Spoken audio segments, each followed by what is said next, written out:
The year was 1969. Nebraska, a state known for its vast, open landscapes and sprawling farmland, held an eerie stillness that summer. The sun beat down relentlessly on the seemingly endless fields of corn and wheat, casting long, distorted shadows that danced with the gentle sway of the crops. Farmhouses, often isolated and separated by miles of dusty roads, stood as solitary beacons in this sea of green and gold. The silence was broken only by the occasional drone of a tractor or the distant bark of a dog, sounds that served to accentuate the profound sense of solitude. This was a time when neighbors knew each other, when trust was as common as the fertile soil, and when doors were rarely locked. Yet beneath this veneer of tranquility, a disquieting undercurrent began to stir, a subtle shift in the atmosphere that hinted at something amiss, something that would soon shatter the peace of this rural community forever. John and Edith Moore were the embodiment of Midwestern values. They were the salt of the earth, the kind of people who always had a smile for their neighbors and a helping hand for anyone in need. John, with his weathered face and calloused hands, had spent his entire life working the land, coaxing life from the soil with a quiet determination. Edith, a woman of gentle grace and unwavering faith, was the heart of their home, her days filled with cooking, gardening, and tending to the needs of her beloved husband. Their life was simple, perhaps even monotonous to some, but it was a life filled with purpose and contentment. They were active members of their church, always volunteering for bake sales and potlucks, and they were fixtures at local events, their presence a comforting reminder of the enduring values of their community. Their days began with the sunrise and ended with the sunset, a rhythm dictated by the seasons and the demands of the farm. They relied on each other for everything, their bond forged over decades of shared experiences and unwavering devotion. Their farmhouse, a modest but well-kept structure nestled amidst the rolling hills near Lincoln, was their sanctuary, a place where they felt safe and secure. Little did they know that this haven would soon become the scene of unspeakable tragedy. The morning of July 15th dawned like any other, but the day would soon take a dark and sinister turn. A neighbor, concerned that he hadn't seen John or Edith tending to their usual morning chores, decided to check on them. The sight that greeted him at the Moores' farmhouse was one of utter horror. The front door was ajar, an unusual occurrence in a community where doors were rarely locked. Inside, the house was in disarray, furniture overturned, and personal belongings scattered about. In the bedroom, he found John and Edith, lifeless victims of a brutal and senseless crime. The shock rippled through the community like a tidal wave, disbelief and horror quickly giving way to fear and anger. The details of the crime scene were unsettling, the violence seemingly random and without apparent motive. There was no sign of forced entry, suggesting that the Moores may have known their attacker, or at least willingly opened their door. The lack of obvious clues only deepened the mystery and heightened the sense of unease. The peaceful facade of rural Nebraska had been shattered, revealing a dark and sinister underbelly. The initial police investigation was thorough, but hampered by the limited resources and forensic technology available in 1969. Detectives meticulously combed the crime scene for clues, collecting fingerprints, blood samples, and any other evidence that might lead them to the killer. They interviewed neighbors, friends, and acquaintances of the Moores, searching for any hint of a motive or a potential suspect. But the leads quickly dried up, and the investigation stalled. The lack of sophisticated DNA analysis and other modern forensic techniques made it difficult to connect any potential suspects to the crime scene with certainty. Frustration mounted among the investigators as weeks turned into months, and the case remained unsolved. The pressure to find the killer was immense, but without any solid leads, the investigation eventually reached a dead end, and the case went cold.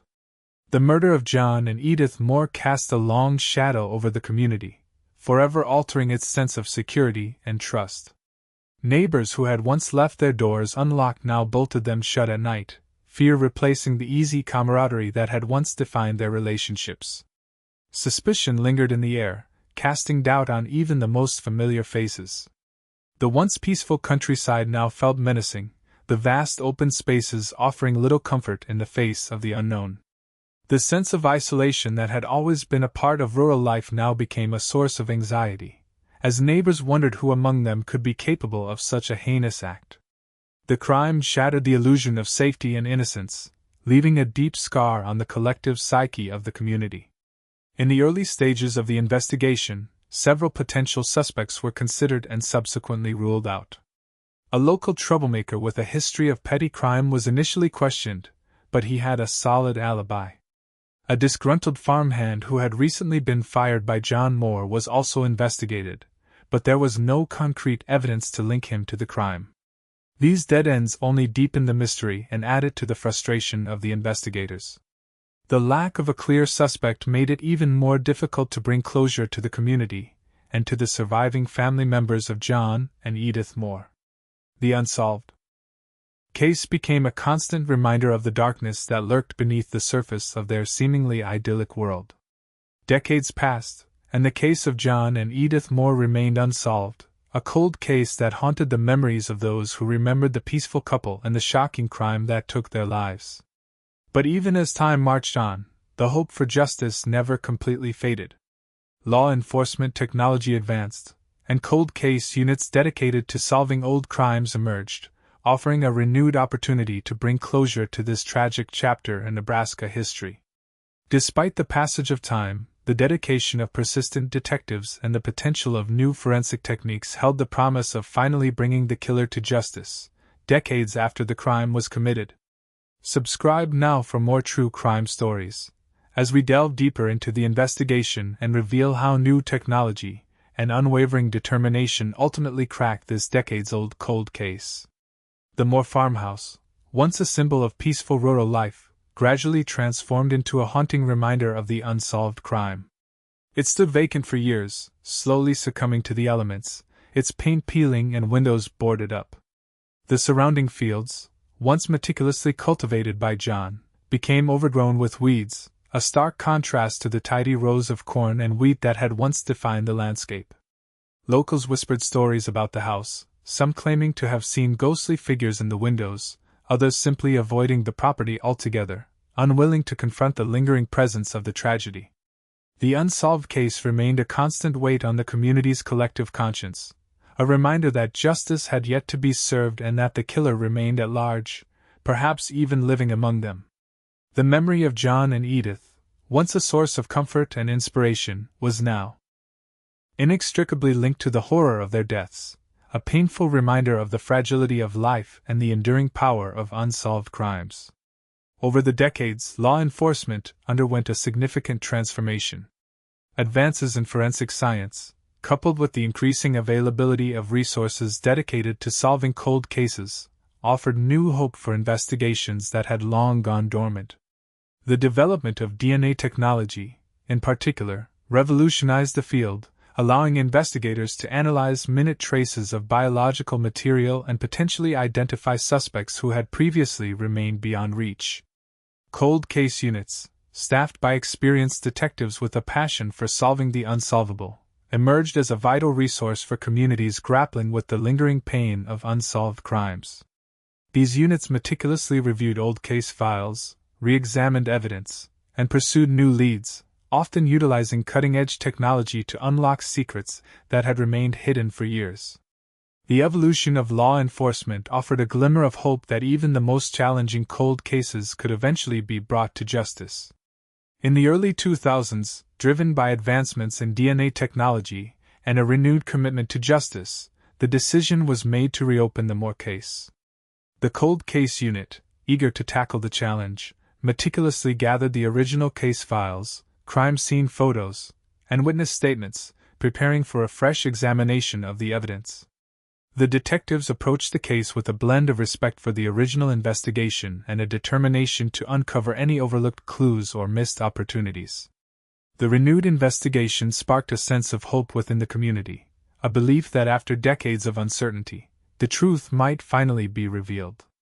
Even the Moore's surviving relatives, who had long ago resigned themselves to the possibility that the case would never be solved, felt a surge of optimism, clinging to the hope that justice might finally be served for John and Edith. The process of reviewing the original case files was painstaking and time-consuming. Detectives meticulously scrutinized every detail, poring over crime scene photos, autopsy reports, and witness interviews, searching for inconsistencies or overlooked leads. They re-examined the physical evidence, carefully cataloging each item and assessing its potential for DNA analysis. The detectives also revisited the original witness statements, looking for any subtle nuances or discrepancies that might shed new light on the events of that fateful night. The goal was to build a comprehensive understanding of the case, to identify any gaps in the original investigation, and to explore new avenues of inquiry. This meticulous review process laid the foundation for a renewed and more focused investigation, one that would ultimately lead to a breakthrough in the decades-old cold case. The advent of DNA technology proved to be the key to unlocking the secrets of the Moore case. Utilizing advanced techniques, forensic scientists were able to extract DNA from samples collected at the crime scene decades earlier. Specifically, familial DNA searching played a pivotal role. This technique involves comparing DNA profiles from crime scenes to large databases in an attempt to identify potential relatives of the perpetrator. Even if a direct match is not found, familial DNA searching can narrow the pool of suspects by identifying individuals who share a significant amount of genetic material with the unknown DNA profile.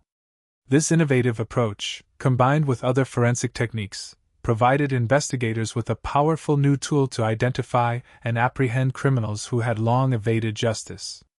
The application of DNA technology to the Moore case marked a turning point in the investigation, offering the first concrete lead in decades. The DNA analysis yielded a surprising result, a partial match to a previously unknown individual. The match wasn't a direct hit, but it was close enough to suggest a familial connection to someone in the database. This discovery opened up a completely new avenue of investigation, leading detectives down a path they had never considered before. The partial DNA match pointed to a potential suspect, someone who had not been on the radar during the original investigation. The realization that the killer might be someone completely unknown to the Moores, or at least someone with no apparent connection to them, sent a jolt of excitement through the cold case unit.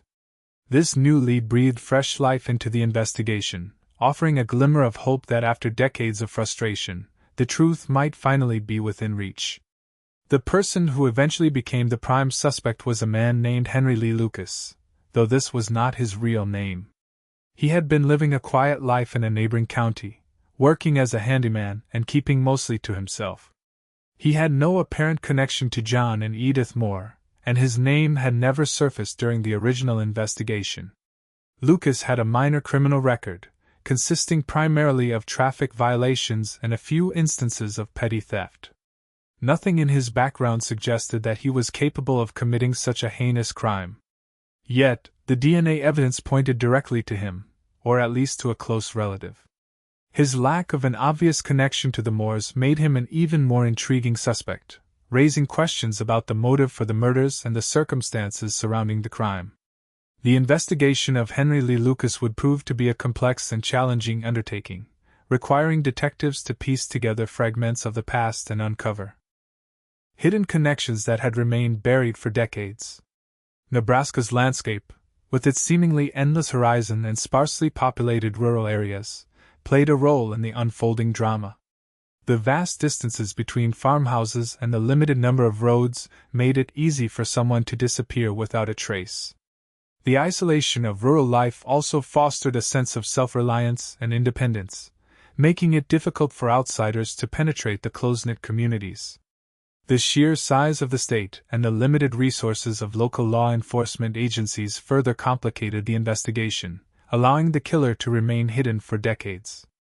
The Nebraska landscape, with its beauty and its solitude, served as both a backdrop and a contributing factor to the enduring mystery of the Moore case. With Henry Lee Lucas now the focus of the investigation, detectives initiated a comprehensive surveillance operation. They meticulously tracked his movements, observing his daily routines, his interactions with others, and any unusual behavior that might suggest involvement in the Moore murders. They monitored his phone calls, scrutinized his financial records, and discreetly interviewed his neighbors and acquaintances. The goal was to gather as much information as possible about Lucas's life, his personality, and his potential connections to the Moore case. The surveillance operation was conducted with the utmost discretion, ensuring that Lucas remained unaware that he was under scrutiny. Detectives knew that any misstep could alert him and potentially jeopardize the entire investigation. The stakes were high, and the pressure to gather solid evidence was immense. A crucial aspect of the investigation involved scrutinizing Lucas's alibi, or lack thereof, for the night of the murders. Detectives meticulously searched for any records or witnesses that could either confirm or deny his presence in the area at the time of the crime. They reviewed old employment records, hoping to find any documentation that might place him near the Moore farmhouse in 1969. They interviewed former coworkers, friends, and family members, asking them about Lucas's whereabouts on that particular night. The challenge was immense, given the passage of time and the unreliability of memories from decades past. Many potential witnesses had passed away, and those who were still alive often struggled to recall specific details from so long ago. Despite these challenges, detectives persevered, determined to either corroborate Lucas's alibi or expose its weaknesses. Revisiting old witness interviews proved to be a surprisingly fruitful endeavor. While many of the original witnesses had passed away, detectives managed to locate a few individuals who had not been interviewed during the initial investigation. These individuals, some of whom were children at the time of the murders, offered fresh perspectives and previously unknown details about the events surrounding the crime. One witness, a former neighbor of the Moores, recalled seeing a suspicious vehicle parked near the farmhouse in the days leading up to the murders. The witness couldn't positively identify the vehicle or its driver, but the description vaguely matched a car that Lucas had owned in the past. Another witness, a former classmate of Lucas, recalled him making disturbing comments about the Moores and their property several years before the murders. These new witness accounts, though circumstantial, added significant weight to the growing suspicions surrounding Lucas. As the investigation progressed, a web of circumstantial evidence began to tighten around Henry Lee Lucas. Financial records revealed that Lucas had been struggling financially in the years leading up to the murders, and that he had a history of debt and financial instability. His past behavior, as described by friends and acquaintances, suggested a pattern of impulsivity, aggression, and a disregard for the law.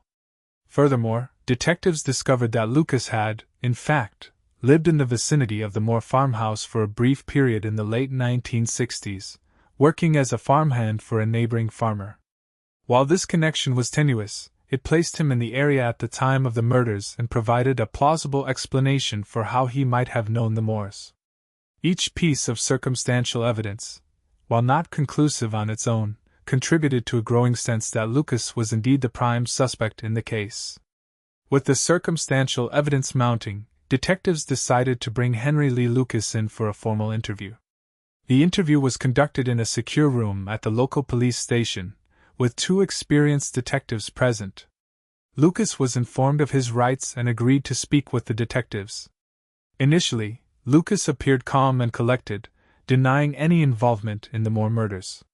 He claimed to have never met John and Edith Moore and stated that he had no knowledge of the crime. He offered a vague alibi for the night of the murders, but his account was inconsistent and lacked specific details. As the interview progressed, the detectives pressed Lucas with increasingly pointed questions, challenging his denials and presenting him with the circumstantial evidence they had gathered.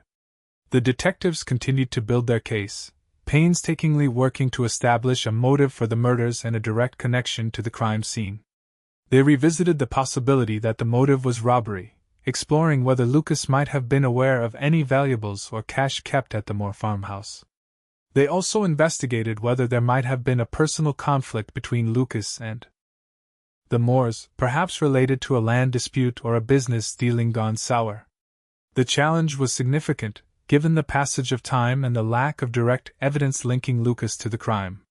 However, the detectives refused to give up, determined to uncover the truth and bring closure to the Moore case, no matter how difficult the task. Despite their best efforts, the detectives faced moments of tension and doubt as they struggled to build a solid case against Lucas. The lack of direct evidence, such as a confession or a murder weapon, made it difficult to definitively link him to the crime. The passage of time had also eroded the memories of potential witnesses and made it challenging to reconstruct the events of that fateful night. The detectives wrestled with the possibility that they might be pursuing the wrong suspect, or that they might never be able to gather enough evidence to secure a conviction. The pressure to solve the case was immense, but the detectives remained committed to their pursuit of justice, determined to leave no stone unturned in their quest for the truth. As the interview wore on, Henry Lee Lucas began to show signs of increasing discomfort. He fidgeted in his chair, avoided eye contact with the detectives, and his voice became increasingly strained. He started to sweat profusely, despite the cool temperature in the room. He repeated his denials, but his tone lacked conviction.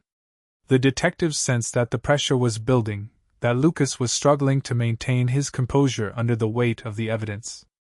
They continued to press him, subtly shifting their questioning tactics and waiting for him to crack. They knew that the truth was within reach, and they were determined to extract it from him, one carefully worded question at a time. Detectives ordered additional forensic testing on several pieces of evidence recovered from the Moore farmhouse. They sent fingerprints lifted from various surfaces to the state crime lab for enhanced analysis, hoping to identify a match to Lucas, even though initial attempts in 1969 had been inconclusive. They also submitted fabric fibers found on the victim's clothing for microscopic comparison to fibers taken from Lucas's home and vehicle. Even seemingly insignificant items, like remnants of duct tape and partial footprints, were subjected to the latest forensic techniques, meticulously analyzed for any potential link to the suspect. The detectives were aware that even a single piece of irrefutable forensic evidence could be the key to breaking the case and securing a conviction. The painstaking process of forensic analysis was a race against time, a desperate attempt to uncover the truth before Lucas could evade justice. The chain of custody, a meticulously documented record of the handling and storage of evidence, was of paramount importance in this cold case. Detectives meticulously reviewed the original chain of custody forms, ensuring that each item of evidence had been properly documented and preserved throughout the decades. They tracked the movement of evidence from the crime scene to the evidence storage facility, verifying that there were no gaps or inconsistencies in the record. The integrity of the chain of custody was essential to ensure that the evidence would be admissible in court. Any break in the chain, any question about the handling or storage of the evidence, could jeopardize the entire case. The detectives understood that the defense attorney would scrutinize the chain of custody with extreme care, looking for any opportunity to cast doubt on the validity of the evidence. As the investigation intensified, Henry Lee Lucas's behavior underwent a noticeable transformation. He became increasingly reclusive, spending more time alone and avoiding contact with his neighbors and acquaintances. He grew visibly nervous, fidgeting constantly and exhibiting signs of anxiety. He started to drink more heavily, seeking solace in alcohol to cope with the mounting pressure. He became evasive, avoiding questions about his past and refusing to cooperate with the police. His once calm demeanor was replaced by a palpable sense of unease, a clear indication that he was feeling the heat of the investigation. These changes in Lucas's behavior served as further evidence of his guilt, reinforcing the detectives' belief that they were closing in on the killer. The shift in his personality was a telltale sign that the burden of his secret was becoming too heavy to bear. Expert witnesses played a crucial role in bolstering the prosecution's case. A forensic scientist testified about the DNA evidence, explaining the statistical probability of a match between Lucas and the DNA found at the crime scene. A crime scene reconstruction expert presented a detailed analysis of the crime scene, illustrating how the murders likely occurred and how Lucas could have been involved. A behavioral psychologist provided insights into Lucas's personality and motivations, explaining how his past behavior was consistent with that of a violent offender. These expert witnesses helped the jury understand the complex forensic evidence and the psychological factors that may have contributed to the crime. Their testimony was instrumental in building a compelling case against Lucas and dispelling any lingering doubts about his guilt. The experts provided a level of clarity and understanding that was essential for the jury to make an informed decision. As detectives delved deeper into Lucas's past, a potential motive for the murders began to emerge. It was discovered that Lucas's former employer, the neighboring farmer, had been involved in a bitter land dispute with John and Edith Moore. The dispute centered on a small parcel of land that both farmers claimed ownership of. The conflict had escalated over the years, resulting in heated arguments and legal battles.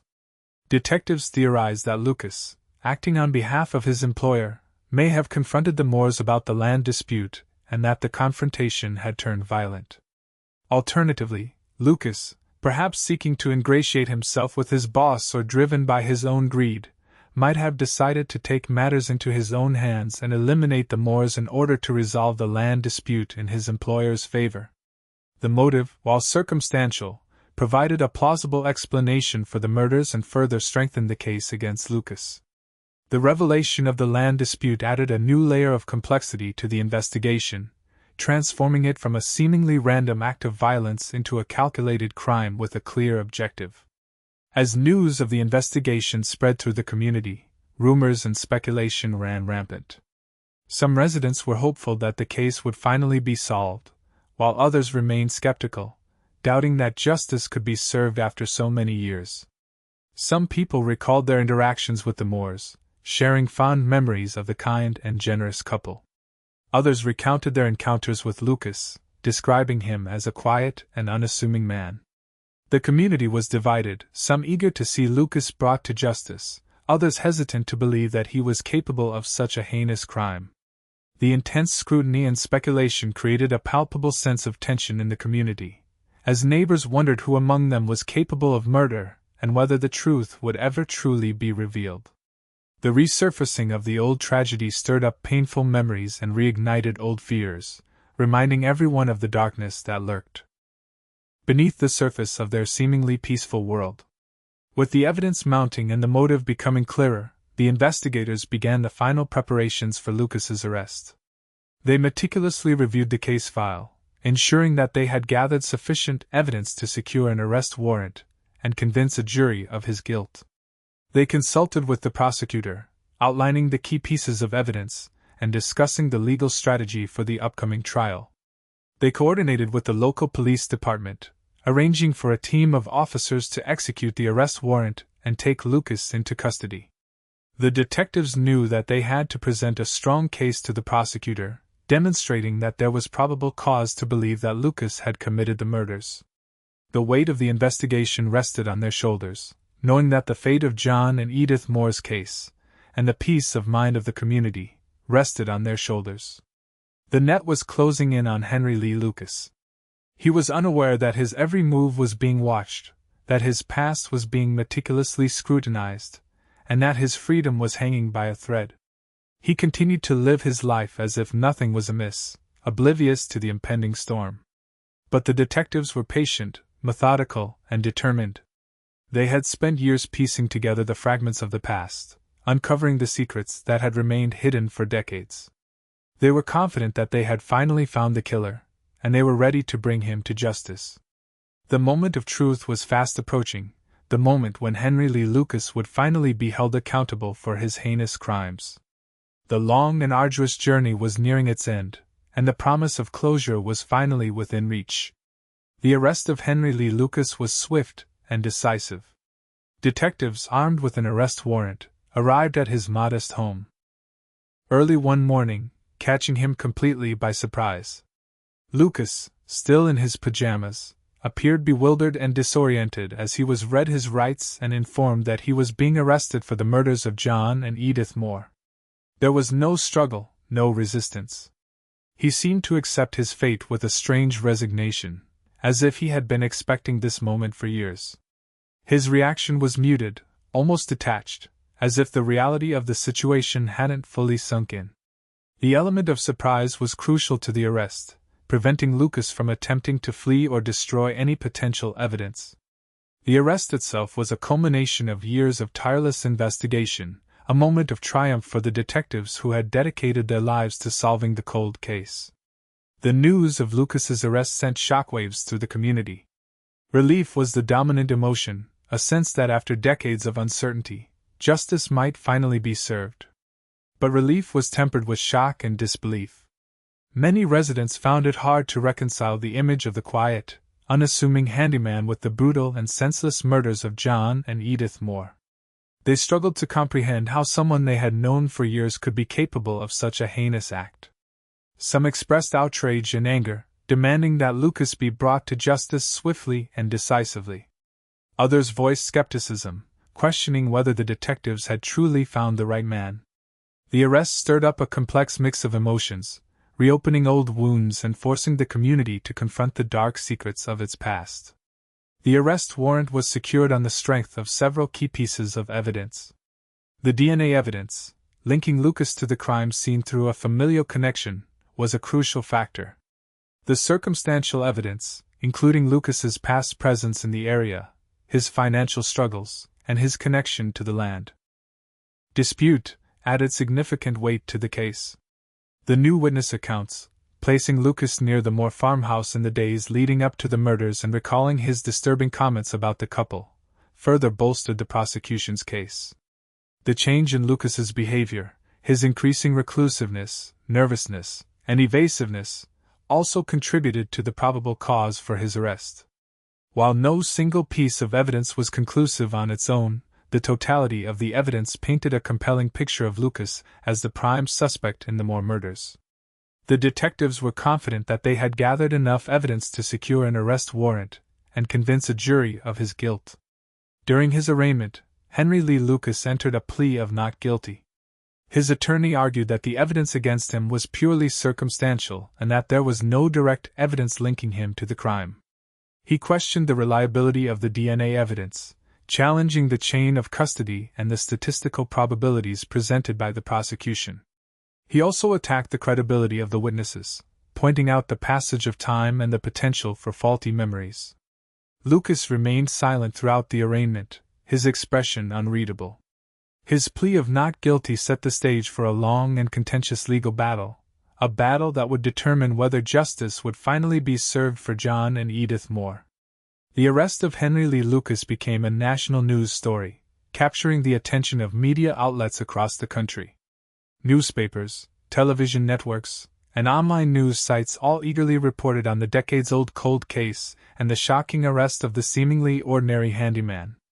The story resonated with the public, highlighting the persistence of law enforcement, the power of DNA technology, and the enduring quest for justice. The media coverage brought renewed attention to the Moore murders, reminding the world of the tragic loss of John and Edith and the decades of uncertainty that had plagued their family and community. The national spotlight placed immense pressure on the prosecution and the defense, as the eyes of the nation turned to Nebraska to witness the unfolding legal drama. With Lucas's plea of not guilty, the legal process officially began. The next steps involved a series of pretrial hearings, during which the prosecution and the defense would argue over the admissibility of evidence, the validity of witness testimony, and other legal issues. The discovery phase would allow both sides to gather information and evidence from each other, providing them with a clearer understanding of the strengths and weaknesses of their respective cases. Jury selection would be a crucial step, as both sides would carefully vet potential jurors to ensure that they were impartial and capable of rendering a fair verdict. The pretrial process was expected to be lengthy and complex, as both sides prepared for a high-stakes legal battle that would determine the fate of Henry Lee Lucas and the legacy of the Moore case. The arrest of Henry Lee Lucas brought a wave of emotions to the surviving family members of John and Edith Moore. Decades of uncertainty and grief had taken a heavy toll on their lives, leaving them with a lingering sense of loss and a yearning for justice. The arrest offered a glimmer of hope, a belief that after all these years, they might finally find closure and peace. They followed the news coverage of the case with intense interest, clinging to every detail and praying that Lucas would be brought to justice. They knew that the legal battle ahead would be long and arduous, but they were determined to see it through, to honor the memory of John and Edith, and to ensure that their killer was held accountable for his heinous crimes. The weight of decades of uncertainty finally lifted, replaced by a cautious optimism and a renewed hope for justice. The journey ahead would be difficult, but they were ready to face it, armed with the support of their community and the unwavering determination to see justice served. Before the trial could truly begin, a flurry of pretrial motions were filed by both the defense and the prosecution, each side attempting to shape the legal landscape to their advantage. The defense, led by a seasoned attorney known for his sharp legal mind and aggressive tactics, filed a motion to suppress the DNA evidence, arguing that the chain of custody had been compromised over the decades, casting doubt on its reliability. They also sought to exclude the new witness accounts, claiming that their memories were unreliable due to the passage of time, and that their testimonies were based on speculation rather than concrete facts. The prosecution, equally determined to secure a conviction, filed a motion to admit evidence of Lucas's past criminal behavior, arguing that it demonstrated a pattern of violence and disregard for the law. They also sought to introduce expert testimony on the psychological profile of a murderer, arguing that Lucas's behavior was consistent with that profile. These pretrial motions were crucial, as they would determine what evidence the jury would be allowed to see and hear, and ultimately, the outcome of the trial. The jury selection process was a meticulous and time-consuming affair, lasting for several days. Potential jurors were subjected to intense questioning by both the prosecution and the defense, each side probing their backgrounds, beliefs, and biases in an attempt to weed out anyone who might be predisposed to favor one side over the other. The defense sought jurors who were skeptical of forensic evidence and who had a strong belief in the presumption of innocence. The prosecution, on the other hand, looked for jurors who were open-minded, intelligent, and willing to consider all the evidence, including the DNA evidence and the circumstantial evidence. The goal of both sides was to assemble a jury of impartial citizens who could fairly evaluate the evidence and render a just verdict, free from prejudice or preconceived notions. The process was a delicate balancing act, as both sides sought to identify jurors who would be sympathetic to their respective arguments, while also ensuring that the jury as a whole was fair and representative of the community. The trial commenced with opening statements from both the prosecution and the defense, each side laying out their respective arguments and strategies for the jury. The prosecution, led by the district attorney, presented a compelling narrative of Lucas as a cold-blooded killer who had brutally murdered John and Edith Moore for financial gain. They emphasized the strength of the DNA evidence, the consistency of the circumstantial evidence, and the credibility of the witnesses. They portrayed Lucas as a man driven by greed and violence, a man who had evaded justice for decades but would finally be held accountable for his heinous crimes. The defense, in their opening statement, painted a very different picture of Lucas, portraying him as an ordinary man who had been wrongly accused. They attacked the reliability of the DNA evidence, questioned the motives of the witnesses, and argued that the circumstantial evidence was insufficient to prove his guilt beyond a reasonable doubt. They argued that the prosecution's case was based on speculation and conjecture, rather than solid facts, and that the jury should acquit Lucas of all charges. The prosecution's case unfolded over several weeks, presenting a series of witnesses, forensic experts, and circumstantial evidence to the jury. The lead detective testified about the investigation, detailing the steps they took to identify Lucas as a suspect and gather evidence against him. The forensic scientist presented the DNA evidence, explaining the statistical probability of a match between Lucas and the DNA found at the crime scene. Several neighbors and acquaintances of the Moores testified about their interactions with the couple and their observations of Lucas in the area.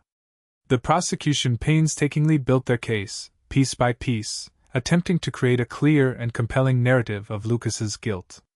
They sought to convince the jury that the evidence, taken as a whole, left no reasonable doubt that Lucas was the killer.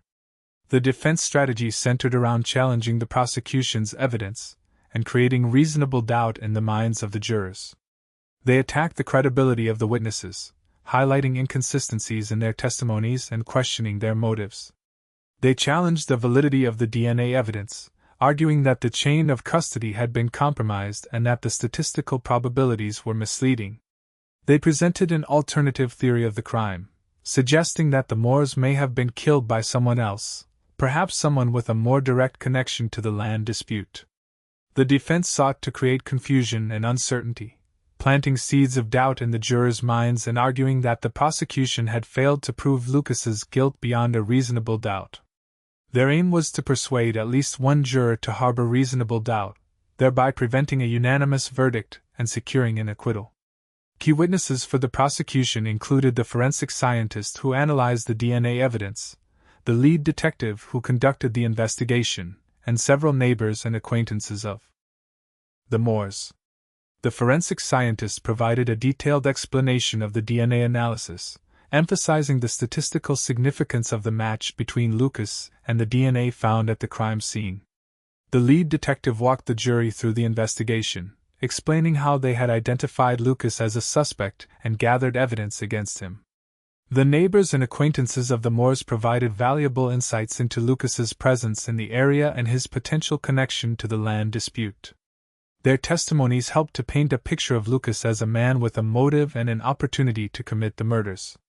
Expert witness testimony played a significant role in both strengthening and weakening the prosecution's case. The prosecution's expert on DNA analysis presented compelling evidence linking Lucas to the crime scene, significantly bolstering their argument. However, the defense challenged the expert's methodology and interpretations, attempting to undermine the credibility of the DNA evidence. The prosecution's expert on criminal behavior testified that Lucas's past actions and personality traits were consistent with those of a violent offender, further strengthening their case. However, the defense countered with their own expert, who argued that Lucas's behavior could be explained by other factors, such as stress and anxiety. The expert witness testimony provided valuable insights and perspectives for the jury, but it also created opportunities for the defense to challenge the prosecution's case and raise doubts in the jurors' minds. The battle of the experts was a crucial aspect of the trial, as each side sought to sway the jury with their respective interpretations of the evidence. The courtroom drama unfolded with a palpable sense of tension, as each side battled to sway the jury and secure a favorable verdict. The prosecution presented a compelling narrative of Lucas as a cold-blooded killer, while the defense portrayed him as an innocent man who had been wrongly accused. The witnesses testified, the experts debated, and the lawyers argued, each side attempting to control the narrative and influence the outcome of the trial.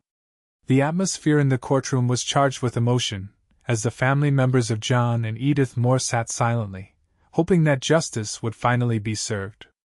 The fate of Henry Lee Lucas, and the legacy of the Moore case, hung in the balance, as the jury listened intently, preparing to render their verdict. The trial was a spectacle of legal maneuvering, emotional testimony, and forensic evidence, a culmination of decades of investigation and a testament to the enduring quest for justice. During the cross-examination of key witnesses, the defense attorney relentlessly probed for inconsistencies in their testimonies. He questioned the forensic scientist about the chain of custody of the DNA evidence, highlighting minor discrepancies in the documentation and suggesting the possibility of contamination. He grilled the lead detective about the thoroughness of the original investigation, pointing out potential oversights and misleads. He aggressively challenged the neighbors and acquaintances of the Moores, questioning their memories and motives and suggesting that they might be biased against Lucas. The cross-examination was a masterclass in legal strategy, designed to undermine the credibility of the witnesses and create reasonable doubt in the minds of the jurors. The defense attorney's relentless questioning tested the witnesses' resolve and forced them to defend their statements under intense pressure. Any sign of hesitation, any inconsistency in their stories, could be exploited to cast doubt on the prosecution's case. The closing arguments marked the final opportunity for the prosecution and the defense to address the jury and summarize their respective cases. The prosecutor delivered a passionate and emotional closing argument, reminding the jury of the brutal murders of John and Edith Moore and the decades of pain and suffering that their family had endured. He reiterated the strength of the DNA evidence, the consistency of the circumstantial evidence, and the credibility of the witnesses. He urged the jury to hold Lucas accountable for his heinous crimes and to bring closure to the Moore family. The defense attorney, in his closing argument, presented a calm and reasoned defense of Lucas, reminding the jury of the presumption of innocence and the burden of proof that rested on the prosecution. He attacked the reliability of the DNA evidence, questioned the motives of the witnesses, and argued that the circumstantial evidence was insufficient to prove Lucas's guilt beyond a reasonable doubt.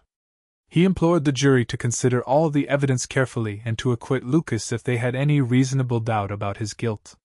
The closing arguments were a powerful display of legal advocacy, each side making a final plea to the jury to embrace their version of the truth. The jury retired to deliberate, sequestered from the outside world and tasked with the solemn responsibility of deciding Lucas's fate. The deliberation process was shrouded in secrecy, with only the jurors themselves privy to the discussions and debates that took place behind closed doors. The tension in the courtroom was palpable, as the family members of John and Edith Moore waited anxiously for news of the verdict. Hours turned into days, as the jury wrestled with the evidence and the legal arguments presented by both sides. Rumors circulated about disagreements and debates among the jurors, fueling speculation about the outcome of the trial. The weight of the decision weighed heavily on the jurors, knowing that their verdict would have a profound impact on the lives of Lucas, the Moore family, and the entire community. The deliberation process was a crucible of justice, testing the jurors' ability to remain impartial, to weigh the evidence fairly, and to render a verdict that was both just and true. After days of intense deliberation, the jury finally reached a verdict. The courtroom fell silent as the jurors filed back into their seats, their faces betraying no hint of their decision. The judge asked the foreperson if the jury had reached a verdict, and the foreperson responded in the affirmative. The foreperson handed the verdict form to the bailiff, who then presented it to the judge. The judge read the verdict aloud, his voice echoing through the hushed courtroom.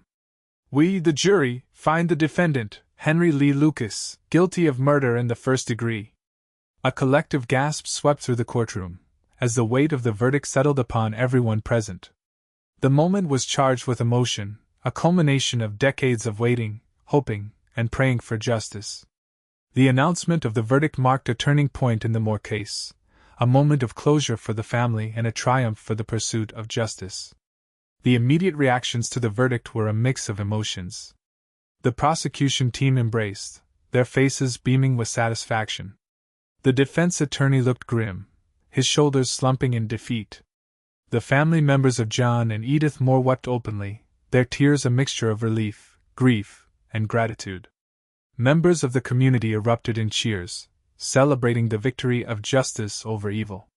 Lucas remained stoic, his expression unchanged, as if the verdict had no impact on him. The verdict sent shockwaves through the media, with news outlets across the country reporting on the outcome of the decades-old cold case. The reactions to the verdict reflected the profound impact of the Moore case on the community and the enduring quest for justice.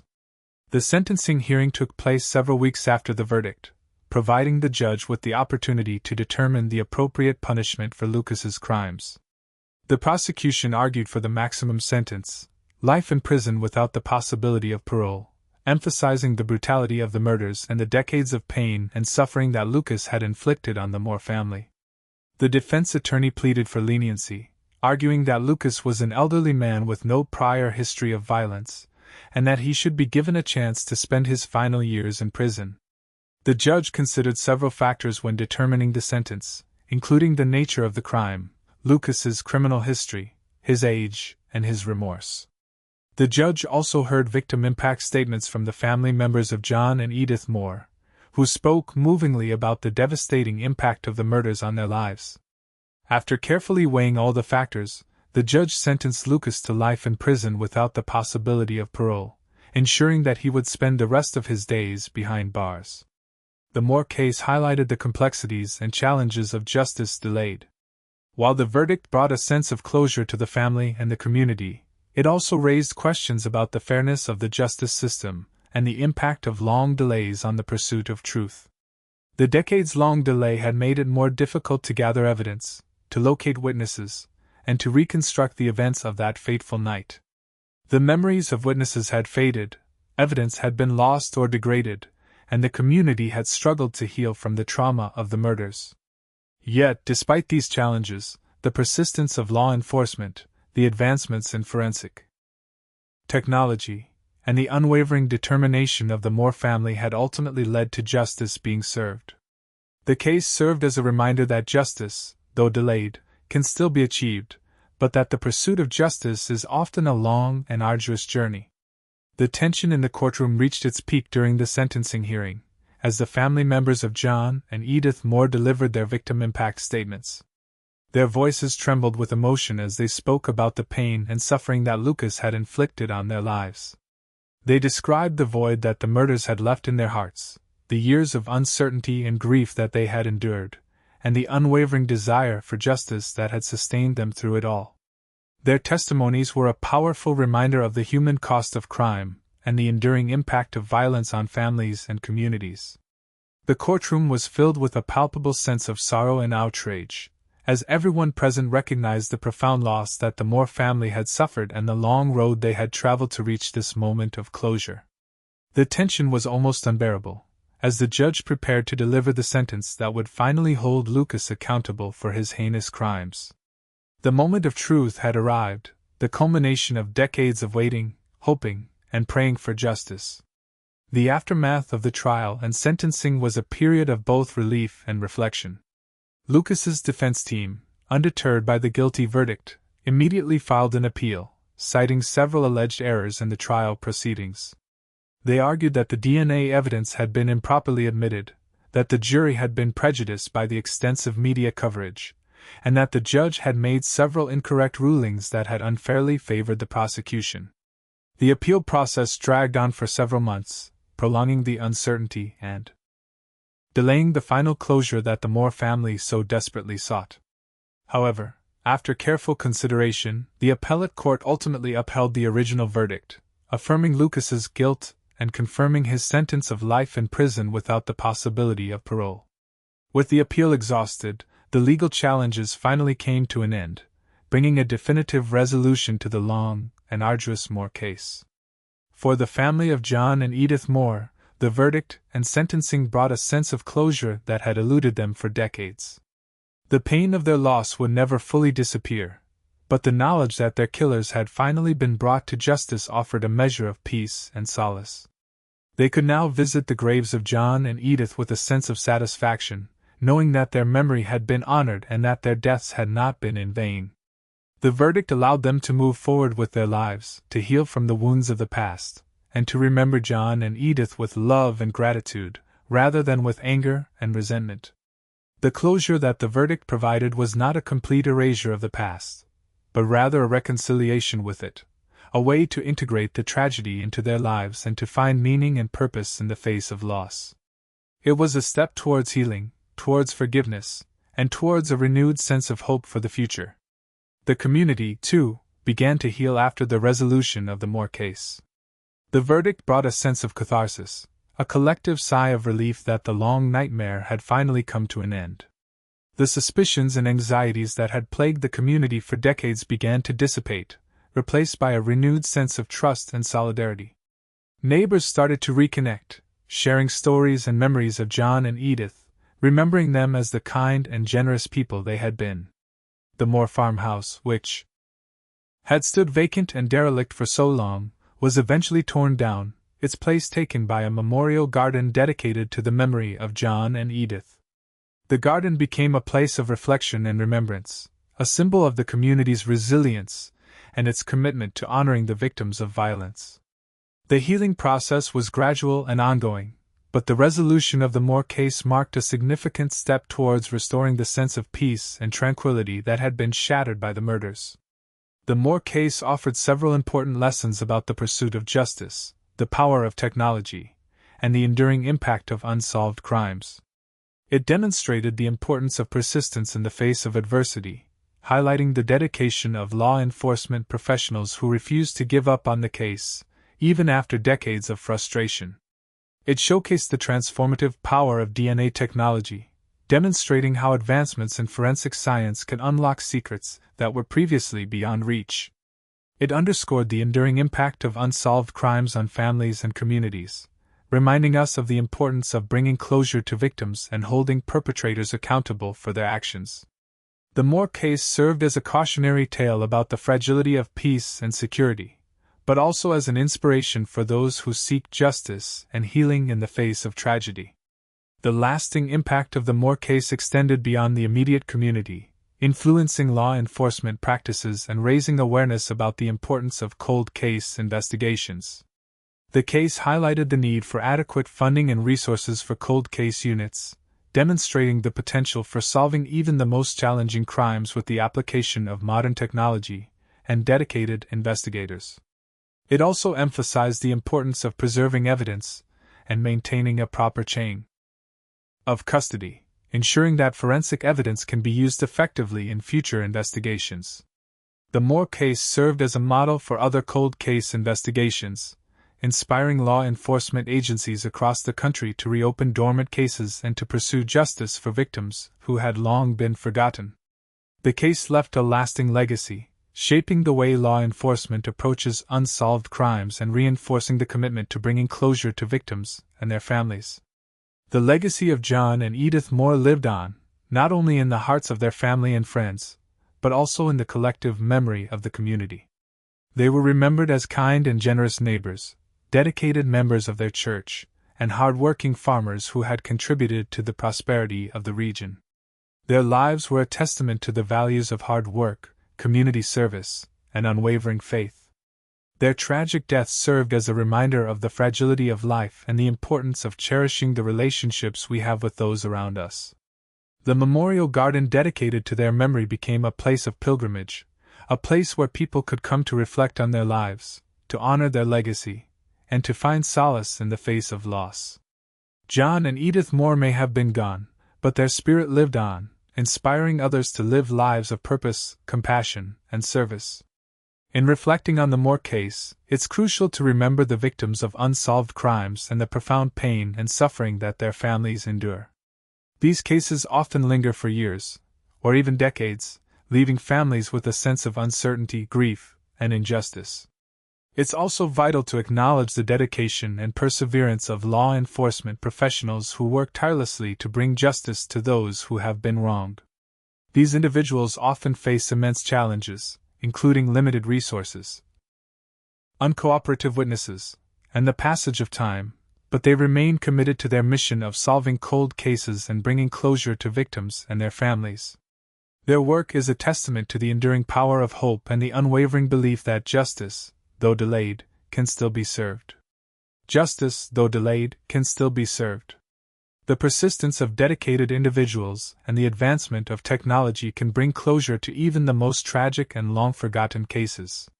The story of John and Edith Moore serves as a reminder that even in the darkest of times, hope remains, and that the pursuit of justice is always worth the effort. Their memory lives on, not only in the hearts of their loved ones, but also in the legacy of their case, which continues to inspire and inform the pursuit of justice around the world. Their story is a testament to the resilience of the human spirit and the enduring power of hope. Subscribe for more true crime stories and leave a comment to tell us what you think. Suggest another case for us to cover.